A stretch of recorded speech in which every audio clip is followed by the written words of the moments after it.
So, Wargames decided to send me a mega paint set to review. I do like it more when they come to me and send me their things. 50 war paints, 39 acrylics, 4 washes, 5 metallics, 2 effects. Not too bad. Includes a brush. It's the regiment brush, it's their basing brush, but not exactly the only tool you need. You will need more brushes. As you can see, the mailman gave my thing a bit of a shake. He likes to shake up my paints for me, I guess. But inside you find a Wargames Wargaming painting guide. Not a bad little overview, but please don't dip. If you're going to try and do a wash or a tint or a shade, do it with your brush. Don't do the whole dipping thing. That's just weird. But yeah, a little booklet helps iron things out for beginners. There's also still a card here. Never seen anything with a card inside of it that gives you the link to a contact if things are smashed, missing items, or broken. I mean, I thought it was kind of cool having a little card in there. First time I've ever actually seen one that addresses broken things or missing items. Whether it's foreboding or a good thing, I don't know. I couldn't tell you. Next thing, it's a full range of the war paints, a read before use kind of thing about the bottles and the brushes and how to take care of them. A little booklet and other items and other brushes. And yeah, so I decided to go through and decided to rearrange things that way it looks like it wasn't shaken up by an angry mailman and how it should look proper in the box. So I take a bit of time just putting paints back in place, not in the right place, but in a place, making sure nothing's missing.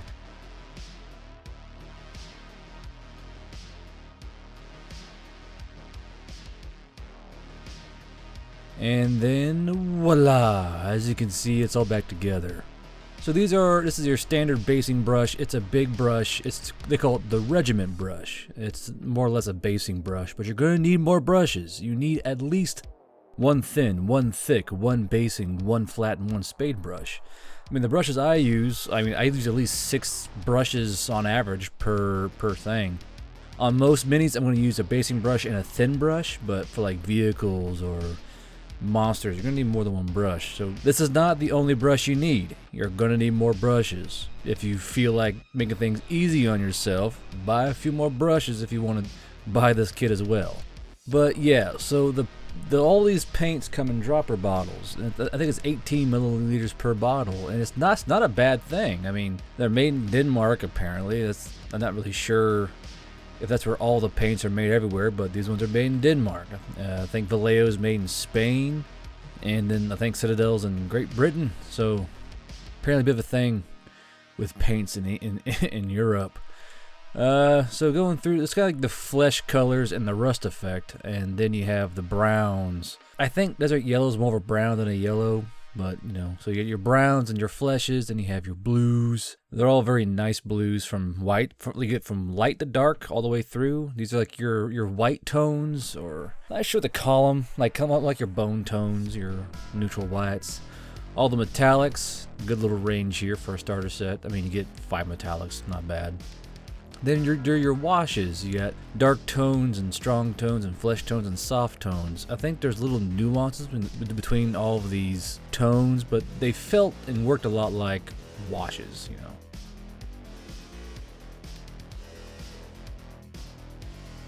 Here are your grades and whites. The green skin, I think that popped out of the green section. Here are your purples.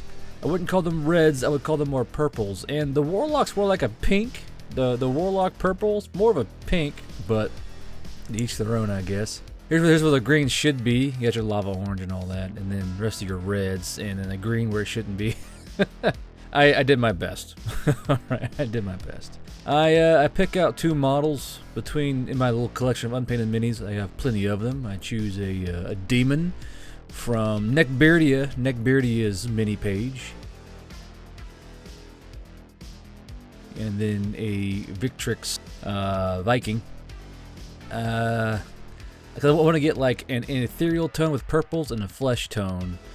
You got, you know, an array of colors. I'm kind of showing them off to you. You should be able to zoom in and see them pretty easily. One side's very vibrant, one side's, that's the elf flesh, yep. And one side's not very vibrant. So I want to go for like, 2 sides of the cake here, you know what I mean? And I want to see how the steel's going to look and how the brass is going to look. And I decided, let's have at her. It's pitter patter, let's get at her. So with the Victrix Viking For all my colors, always put a dab down, and I thin with thinner medium. This company does sell thinning medium. It's a shame they didn't include a bottle with their kit, because thinning medium does come in handy, like big time in handy when it comes to painting. But I'm gonna go ahead and take a step back here and let you guys just watch me apply all these paints. What I'm gonna do is I'm going to do basically a base coat of browns, cloth, flesh, horns, wood, steel, wash, and then call it a day. So on this guy, more or less, I'm going to paint his jerkin leather brown, his satchel kind of that darkish gray, and everything is thinned down. Now, if you want to pay attention to what I'm doing over here, look how thin the paint I'm using is. That's actually quite thin. The fact that if it gets out of that big blob, it beads up almost immediately. If you want to make your own little homemade wet palette, all you need is a container, paper towel, wax paper. All you need. Anywho, enjoy the sped up video. Yeah, be back in a minute.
So, in the end, what do we got? We got two pretty well painted models. I want a quick down dirty paint job just so you guys can see how the paint goes on. And it went on really well. I was quite surprised on how well the thinned paint flowed into the cracks. And when you base color or base coat white and you thin your paints enough, it will do most of the work for you. And I was quite pleasantly surprised that this paint did a lot of the work for me. It behaves a lot like Vallejo paint.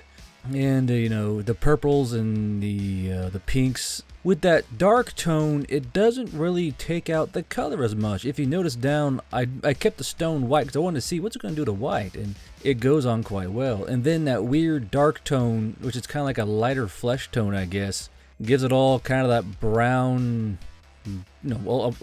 a brown tinge, a brown wash.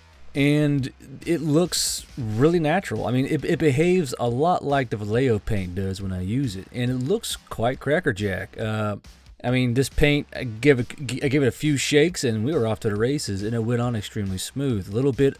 I just wish this kit had given, the painters access to some thinning medium, because the thinning medium is extremely important. Because water will thin your paints, but it's going to thin it in a worse way than a resin thinning medium will, because the resin thinning medium doesn't dilute the color.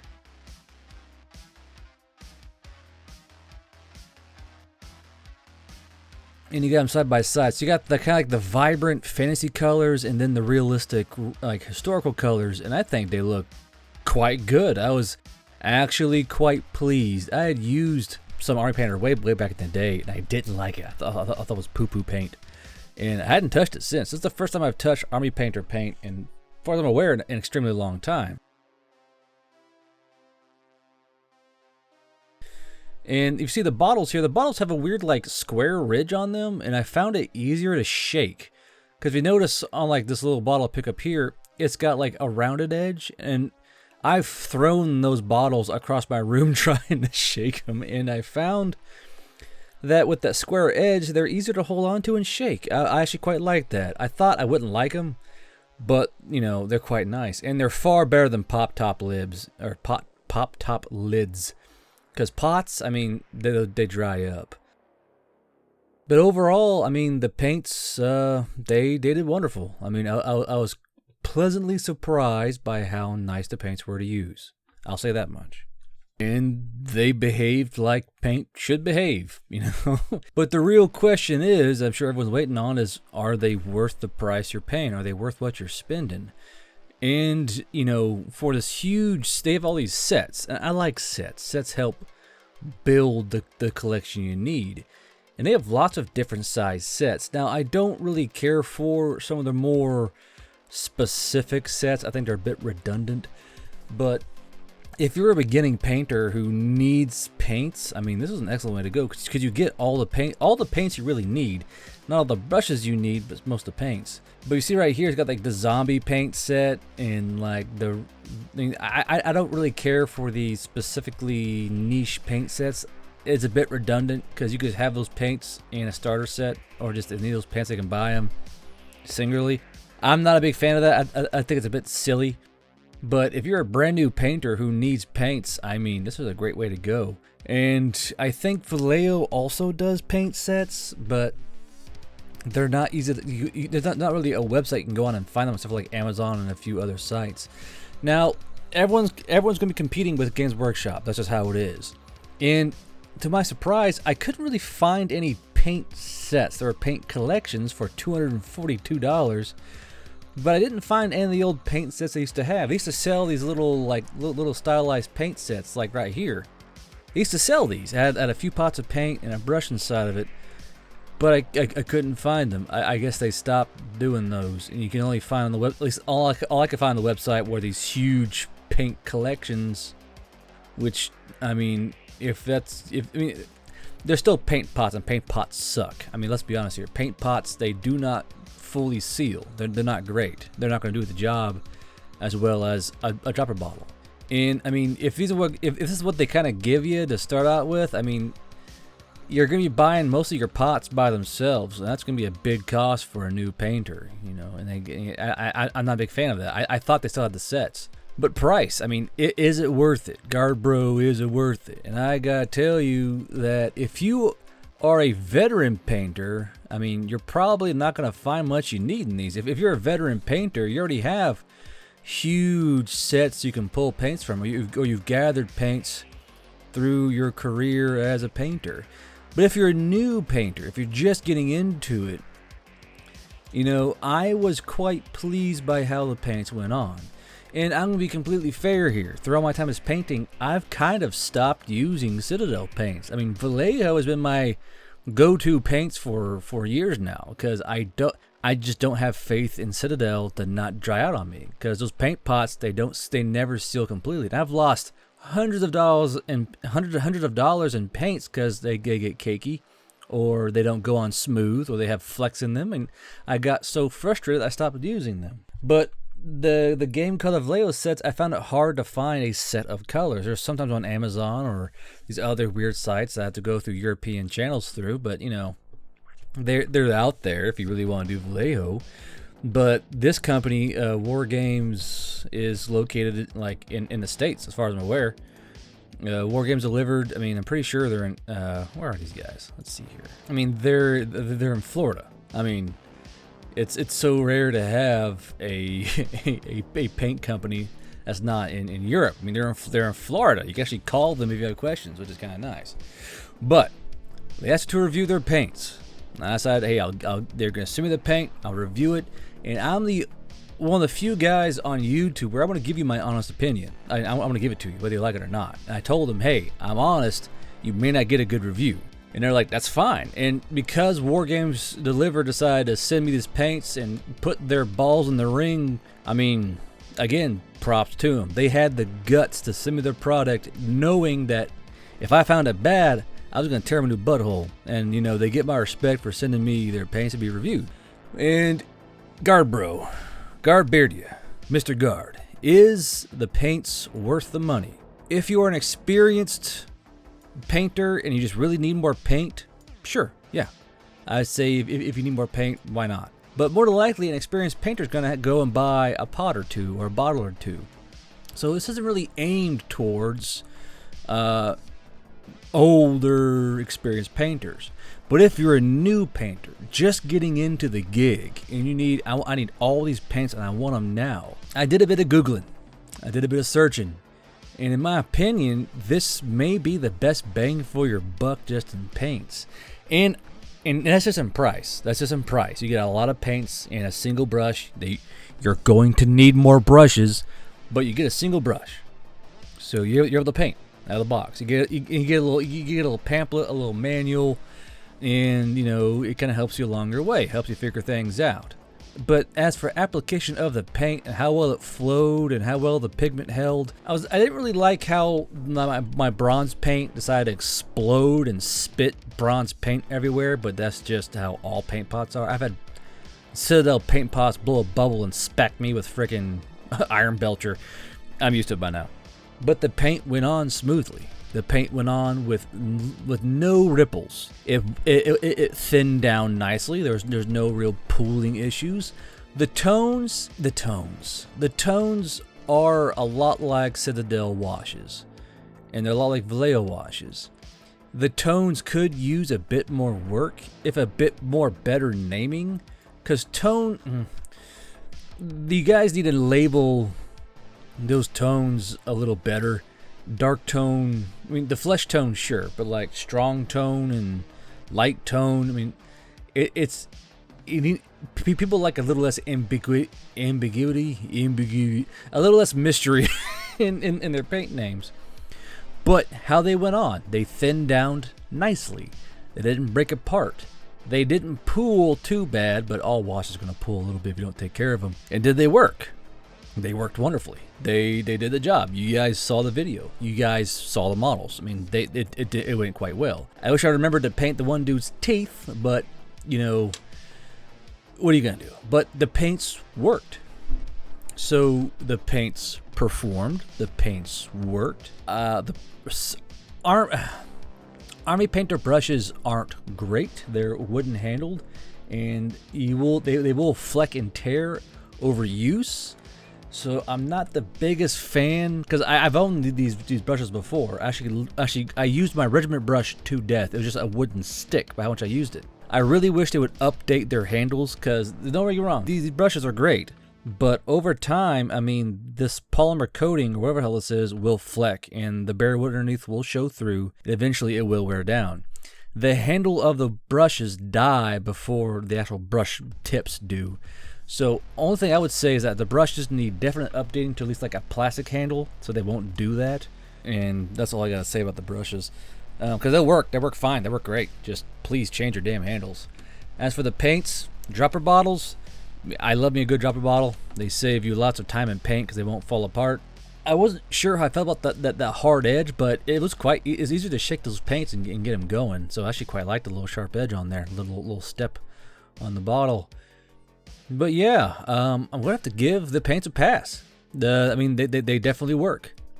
They will be extremely adequate for a new painter. You get literally all the shades you need. You get a few rust. You get a rust effect and a blood effect. You get all the colors you really need. I mean, they're not super extravagant, but they're the base stuff you're gonna need. And I know that I've used paints like that in those colors a hell of a lot.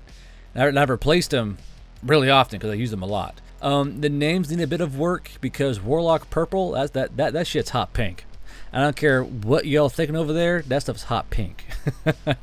And I mean, yeah, these paints will work. If you are a new painter, yeah, pick these paints up and get kitted out. Now, buy a few more brushes when you're done with that, and buy them wherever you want. Of course, you can use Army Painter, and these guys gave me an affiliate link, which is quite nice of them. So I guess if you want to go use that link and go buy some brushes in this paint set, I mean, by all means, go ahead and do it. Just please buy 2 more brushes. Buy a very, very thin brush for detail work and a big old honking chunker brush for like just getting that coat on there. Just blah, blah, blah, blah, when you're trying to do your wash. But yeah, I'd like to thank Wargames Delivered. You guys delivered me a paint set that's not shit. This paint set is not shit. This is the official Guard-Bro word. This paint set is not shit. It's good for the money.